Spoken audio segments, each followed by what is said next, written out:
ഇപ്പോൾ ദുരന്ത ബാധിതനായ മനോജ് കൂടി ചേരുകയാണ്. മനോജ്, കഴിഞ്ഞ ദിവസം നൗഫൽ എന്ന് പറയുന്ന ദുരന്ത ബാധിതനായ വ്യക്തിയാണ്. അദ്ദേഹത്തിൻ്റെ വീട്ടിൽ വിള്ളൽ ഉണ്ട് എന്ന് പറഞ്ഞുകൊണ്ട് മാധ്യമങ്ങളെ സമീപിക്കുകയും ഈ വീട് നിർമ്മിച്ചതെല്ലാം അപ്പാടെ വളരെ മോശപ്പെട്ടതാണ് എന്നൊരു പ്രതീതി സൃഷ്ടിക്കുന്ന തരത്തിൽ ഒരു വലിയ മാധ്യമ പ്രചരണവും ഒപ്പം തന്നെ പ്രതിപക്ഷത്തിൻ്റെ പ്രചണ്ഡമായ ഒരു ഇടപെടലും ഈ വിഷയത്തിൽ ഉണ്ടാകുന്നു. താങ്കൾക്കും വീട് ലഭിച്ചതാണല്ലോ, താങ്കളുടെ അനുഭവം ഒന്ന് പങ്കുവയ്ക്കാമോ? അറിയാം, ഈ ലോകോത്തര മാതൃകയിലുള്ള ഒരു ടൗൺഷിപ്പാണ് ഇവിടെ പണി നടത്തുന്നത്. നമുക്ക് കൽപ്പറ്റയിൽ വരാൻ പോകുന്നത്, ദുരന്തബാധിതർക്ക് വേണ്ടി വരാൻ പോകുന്നത്. അപ്പോൾ അതിൽ ഇത്രയും നാളില്ലാത്തൊരു പരാതി ഈ സമയത്ത് കൊണ്ടുവന്നതിൽ ഒരു രാഷ്ട്രീയം ഉണ്ടെന്നാണ് എനിക്ക് മനസ്സിലാകുന്നത്. കാരണം ഒരു സാധാരണഗതിയിൽ ഒരു വീട് പണിയുമ്പോൾ അല്ലെങ്കിൽ ഒരു ബിൽഡിംഗ് പണിയുമ്പോൾ ഇത്തരം ക്വാളിറ്റി ചെക്കപ്പുകൾ ഉണ്ടാകാറില്ല.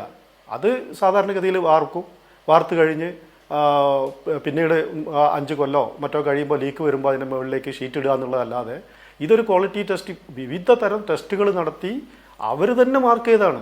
ഇത് ഈ നൗഫൽ എന്ന് പറയുന്ന ഗുണഭോക്താവ് പോയി കണ്ടുപിടിച്ചതല്ല. ഇവിടെ ഇതിന് കണ്ടുപിടിക്കാൻ വേണ്ടി ഇവിടെ മഴയും പെയ്തിട്ടില്ല. അപ്പോൾ ഇവിടെ ഉണ്ടായിട്ടുള്ളത് ഈ ULCCൻ്റെ നേതൃത്വത്തിൽ തന്നെ ഇത് ചെക്കപ്പ് നടത്തിയാണ്. ഭാവിയിൽ ഇത് ലീക്ക് വരാൻ സാധ്യതയുണ്ടോ എന്ന് ബോണ്ടിങ് ടെസ്റ്റ് നടത്തി ബണ്ട് കെട്ടി വെള്ളം അതിൽ നിർത്തിയിട്ടുള്ളൊരു ടെസ്റ്റാണ് നടത്തിയിട്ടുള്ളത്. അപ്പോൾ അതിൽ ഭാവിയിൽ ലീക്ക് വരാതിരിക്കാൻ വേണ്ടിയിട്ടുള്ള എല്ലാ വീടുകളും ടെസ്റ്റ് നടത്തുന്നുണ്ട്. അതിൽ അവർ തന്നെ മാർക്ക് ചെയ്തതാണ്. അത് ഈ നൗഫൽ കണ്ടിട്ട് അത് വിള്ളലാണെന്നും അവിടെ ലീക്കാണെന്നും വെള്ളം കിനിവാണെന്നും പറഞ്ഞ് മാധ്യമങ്ങളെ, അതായത് ഒരു രാഷ്ട്രീയ പാർട്ടിൻ്റെ ആളുകളെ കൊണ്ടുവന്ന് മാധ്യമങ്ങളെ കൂട്ടുപിടിച്ചുകൊണ്ട് ഈ ടൗൺഷിപ്പിനെ ആകെ മോശമായി ചിത്രീകരിക്കാൻ വേണ്ടിയിട്ടുള്ള ഒരു നാടകമാണെന്നാണ് എനിക്ക് പറയാനുള്ളത്. ഞങ്ങൾക്ക് ആർക്കും ഇതൊരു പരാതിയില്ല. നമ്മൾ ഒന്ന് മനസ്സിലാക്കേണ്ട കാര്യമുണ്ട്. കാരണം സർക്കാരിൻ്റെ ടൗൺഷിപ്പിൽ പേര് വന്നിട്ടുള്ള നിരവധി ആളുകൾ 15 ലക്ഷം വാങ്ങി മറ്റ് സന്നദ്ധ സംഘടനകളെ വീടുകൾ വാങ്ങിച്ച് പോയിട്ടുണ്ട്. ഇപ്പോൾ തിരിച്ചു വരാൻ വേണ്ടി നിരവധി ആളുകൾ ഈ ടൗൺഷിപ്പിലേക്ക് തിരിച്ചു വരാൻ വേണ്ടി ഞങ്ങൾക്ക് വീട് തന്നെ വേണം എന്ന് പറഞ്ഞ് 15 ലക്ഷം തിരിച്ചടയ്ക്കാം എന്ന് പറഞ്ഞ് അപേക്ഷ കൊടുത്തിട്ടുണ്ട്. ഇവിടെ മോശമാണെങ്കിൽ ഈ ആളുകൾ ഇത് തിരിച്ചു വാങ്ങാൻ വേണ്ടി വരുമോ? ഒരിക്കലും വരില്ല. ഇതിൽ ഒരു രാഷ്ട്രീയം ഉണ്ടെന്നാണ് എനിക്ക് പറയാനുള്ളത്. മനോജ്, ഈ നൗഫൽ ഈ ഒരു പരാതി ഉന്നയിക്കുന്നതിന് മുമ്പ് 178 വീടുകളാണല്ലോ അവിടെ കൈമാറിയത്. ആ 178 വീടുകളിൽ ഒരു 2-3 വീടുകളിലെങ്കിൽ കൂടി ഇത്തരത്തിൽ ഒരു പരാതി ഉണ്ടോ? ഏതെങ്കിലും വീടിൽ ഇതുപോലെ വെള്ളം കിനിഞ്ഞ് വന്നിട്ടുണ്ടോ എന്നുള്ള കാര്യം കൂടി അദ്ദേഹം ഒന്ന് അന്വേഷിക്കേണ്ടതല്ലേ? പകരം ഈ സംവിധാനത്തെ ആകെ, ഇതിന് മുൻകൈയെടുത്ത സർക്കാരിനെ ആകെ ആക്ഷേപിക്കുന്ന തരത്തിൽ അദ്ദേഹം മാധ്യമങ്ങളോട് അദ്ദേഹത്തിൻ്റെ വാക്കുകൾ അതാണ് എല്ലാവരെയും ഏറെ നൊമ്പരപ്പെടുത്തിയത്. അത്തരം വാക്കുകൾ ഉപയോഗിക്കാൻ പാടുണ്ടോ? ഇപ്പോൾ നമുക്കറിയാം, ആ ദുരന്തമുണ്ടാകുന്ന നിമിഷം മുതൽ നേരത്തെ കെ രാജൻ അദ്ദേഹത്തിൻ്റെ വാക്കുകളിൽ പറയുന്നുണ്ട്, എൻ്റെ മുട്ടൊപ്പം ചെളിയിൽ നിന്നുകൊണ്ടാണ് എന്നാൽ കഴിയുന്ന പ്രവർത്തനങ്ങൾ അവിടെ നടത്തിയത്. അന്ന് മുതൽ ഞാൻ ആ നാടിൻ്റെ ഭാഗമാണ്, ആ നാട്ടുകാരനാണ്, അവിടുത്തെ ഓരോ മനുഷ്യൻ്റെയും വേദന എനിക്ക് ഹൃദയസ്ഥമാണ് എന്ന് പറയുന്ന ഒരു മന്ത്രിയാണ്. അദ്ദേഹത്തെയാണ് ഈ രീതിയിൽ ആക്ഷേപിക്കാൻ തയ്യാറാകുന്നത്. അതുമാത്രവുമല്ല, അദ്ദേഹം അവിടെ വന്ന് അതെന്താണ് എന്ന് തിരിച്ചറിയാൻ കാണിക്കുന്ന ഒരു ആത്മാർത്ഥതയെ പോലും കൂലിപ്പണിക്കാരൻ രാജൻ എന്ന് പറഞ്ഞ് ആക്ഷേപിക്കുകയാണ് ശ്രീ മനോജ്.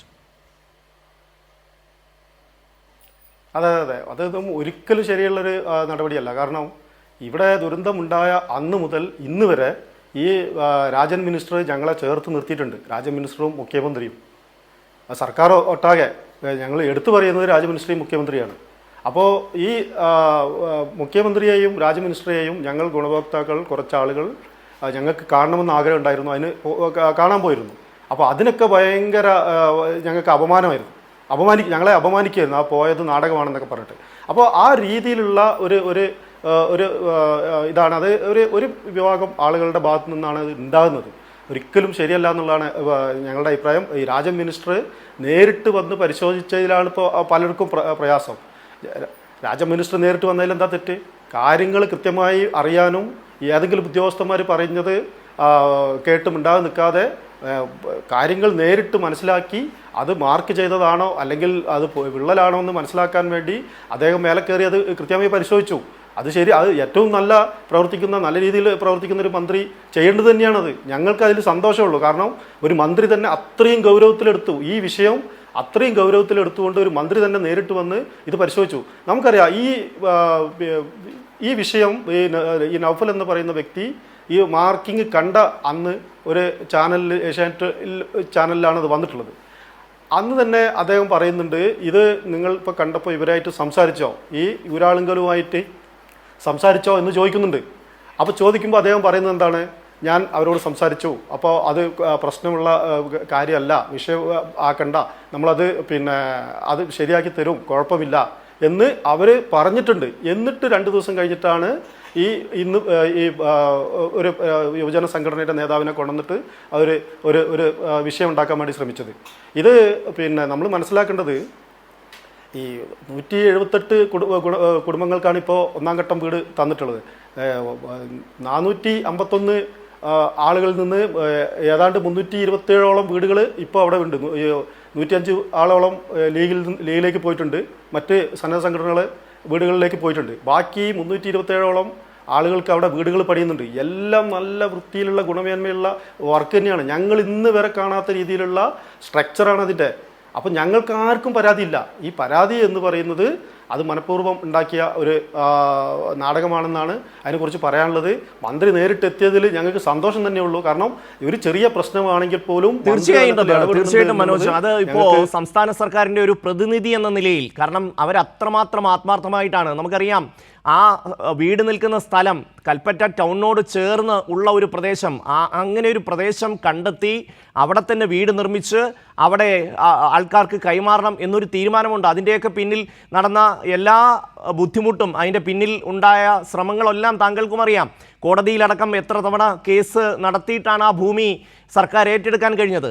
അങ്ങനെ നിന്നുകൊണ്ട് ആ നാട്ടിലെ ദുരന്തബാധിതരായ മനുഷ്യർക്ക് വേണ്ടി പ്രയത്നിക്കുന്ന ഒരു സംവിധാനത്തെ ആകെ കരിവാരിത്തേക്കാൻ, അപ്പോൾ ഈ വ്യക്തി, അത് യൂത്ത് കോൺഗ്രസിൻ്റെ ഒരു നേതാവ് അവിടെ വന്നു നിന്ന് പറയുന്ന വർത്തമാനം കേൾക്കുമ്പോഴാണ് ഈ മനുഷ്യർ ഇത്രമാത്രം അധ്വാനിച്ച, ഇതിനുവേണ്ടി ഇത്രമാത്രം പരിശ്രമിച്ച ഒരു സർക്കാരിനെയും അവിടുത്തെ സംവിധാനങ്ങളെയും ഈ വീട് ഉയർത്താൻ വേണ്ടി കൈയയച്ച് സംഭാവന നൽകിയ ഈ നാട്ടിലെ നല്ലവരായ മനുഷ്യരുടെയും മുഖത്ത് കരിവാരിത്തേക്കുന്ന വർത്തമാനമാണ് ആ നൗഫലും അതുമായി ബന്ധപ്പെട്ട ആൾക്കാരും പറഞ്ഞത്.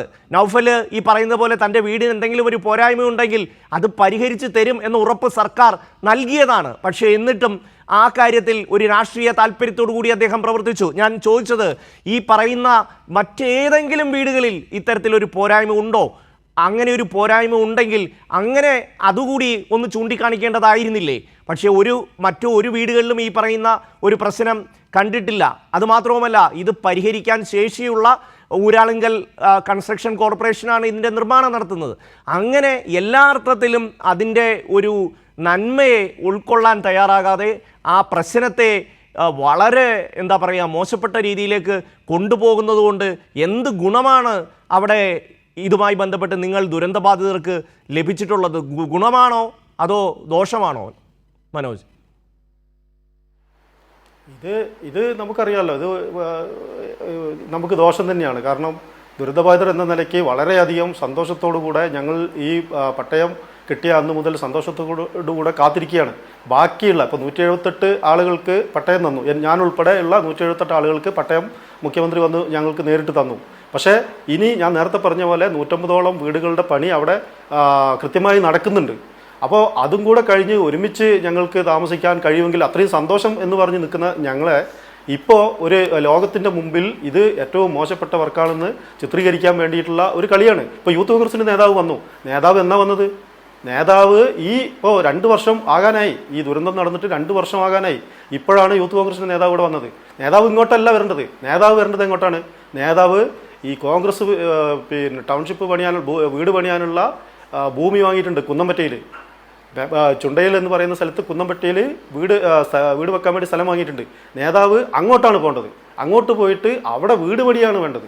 അല്ലാതെ ഞങ്ങളെ ചൂണ്ടിക്കാണിച്ചിട്ട്, ഈ ലോകത്തിൻ്റെ മുമ്പിൽ ഞങ്ങളെ ചൂണ്ടിക്കാണിച്ചിട്ട് നിരവധി പൈസ, കോടികൾ പൈസ പിരിച്ച് അത് മുക്കി അത് മുക്കിയിട്ട് ഒരു വീട് പോലും വെക്കാതെ ഇവിടെ വന്ന് വീടിന് ലീക്ക് ഉണ്ട്, കിനിവുണ്ട് എന്ന് പറയുന്നത്. എന്താ കിനിവ്? ഇപ്പോൾ നമുക്കറിയാം, ഈ ഞാൻ നേരത്തെ പറഞ്ഞതിൻ്റെ ഒരു തുടർച്ച എന്ന നിലയ്ക്ക് ഈ ടെസ്റ്റുകളെല്ലാം നടത്തി അതിനുശേഷം ഏതെങ്കിലും സാഹചര്യത്തിൽ ഭാവിയിൽ ലീക്ക് വരാൻ സാധ്യത ഉണ്ടെങ്കിൽ അവിടെ ഒരു എപ്പോക്സി കെമിക്കൽ ട്രീറ്റ്മെൻറ്റും കൂടെ നടത്തി അതിൻ്റെ മേലെ